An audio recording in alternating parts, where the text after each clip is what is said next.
সৃষ্টিকর্তা সবাইকে কিছু না কিছুর অভাবে রাখেন। কাউকে টাকা পয়সার অভাবে, কাউকে রূপের অভাবে, কাউকে শান্তির অভাবে, কাউকে সুখের অভাবে, কাউকে ভালোবাসার অভাবে, তো কাউকে ভালোবাসার মানুষের অভাবে।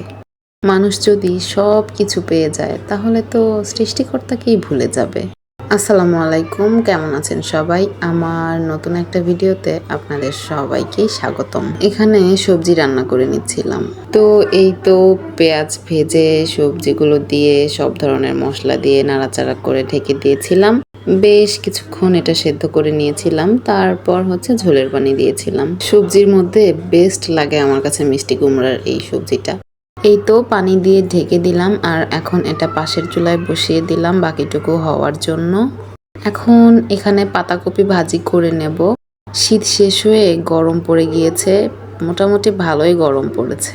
এখন আর শীতকালীন সবজিগুলো খেতে একদমই ভালো লাগে না। তারপরেও এই যে একটা পাতাকপি নিয়ে আসা হয়েছে, তো এটা তো ফেলে দিয়ে নষ্ট করা যাবে না। শুধু পাতাকপি না, এখানে সাথে আলু আর গাজরও দিয়েছিলাম। তো ওইটা ওইদিকে এদিকে একটু সবজিটার কি অবস্থা তাই দেখে নিচ্ছিলাম। ভয়েস দিতে গেলেই কেন জানি না এখন প্রচুর পরিমাণে ঘুম পায়। সবজিটা একটু নাড়াচাড়া করে ঢেকে দিলাম, এদিকে আবার ভাজিটার কি অবস্থা সেটা একটু দেখতে আসলাম। ভাজিটাও এই তো প্রায় হয়ে এসেছে, তো লাস্টের দিকে এখানে একটু জিরা গুঁড়া দিয়ে ভালোভাবে নাড়াচাড়া করে মিশিয়ে নিচ্ছিলাম। এখন এই ভাজিটা ঢাকনা খুলে রেখে বেশ কিছুক্ষণ একদম হালকা আঁচে ভেজে নেব। একটু পর পর বারবার নাড়াচাড়া করে মিশিয়ে নিচ্ছিলাম। এরপর বিকালে ছোলা রান্না করে নিচ্ছিলাম। বিকালে হালকা পাতলা নাস্তা হিসেবে কিন্তু ছোলাটা রাখাই যায়, তাই না বলেন?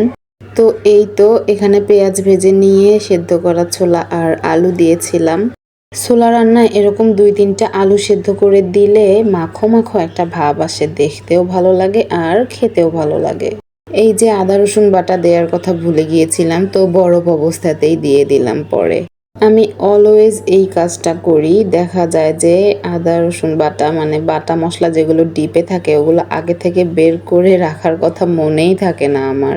তো ভালোভাবে নাড়াচাড়া করে মিশিয়ে নিয়েছিলাম, তারপর ঢাকনা দিয়ে ঢেকে দিয়েছিলাম। এরপর হঠাৎ করে মনে হলো যে এই রান্নাটায় যদি একটু ম্যাজিক মশলা ব্যবহার করা যায় তাহলে কেমন হয়।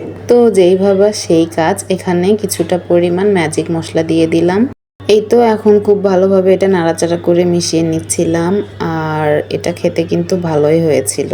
আপনারা চাইলে কিন্তু ট্রাই করে দেখতে পারেন। আমার কাছে আবার এই ম্যাজিক মশলার টেস্টটা অনেক ভালো লাগে। এদিকে আমি বরাবরের মতোই রান্নায় লবণ কখনো বেশি দেই তো কখনো কম, এই ভয়ে একটু টেস্ট করেও দেখলাম।